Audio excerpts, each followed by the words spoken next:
Sitting right here in front of the terrace Celsus is a fountain that I think 5th century, 6th century. It was repurposed with crosses on the outside. These look like panels from like a church, but this is actually a fountain that was redone and repurposed with these panels in the middle, these pillars in the middle. And so this is just right next to the library area.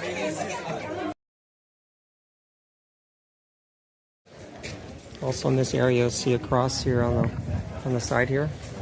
Cross is here at the library, showing right there on the wall.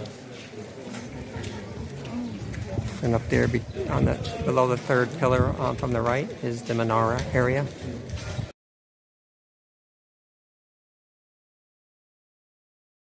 Anti-Christian.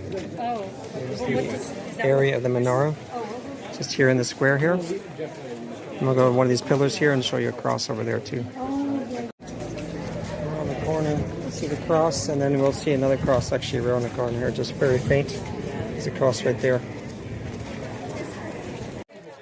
From the library here in this little section here, actually we see another entry stone kind of piled up here.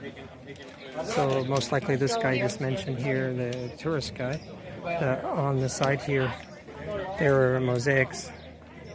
Sorry, on this side here there were frescoes on that little corner here at one point. You can see a fresco image there. Maybe here also, a little candle, a worship space. And over that way, it looks like again there's some more in that section there on the walls there. So it looks like this also could have been a library, near the library chapel. This is near the so-called House of Pleasure, 3rd century, 3rd century. We see the stone here on the right, entry stone. So maybe after a while it was converted to something better. And you can see some of the older frescoes that no longer exist, at least in person. Looks like mosaics actually on the ground in this section here.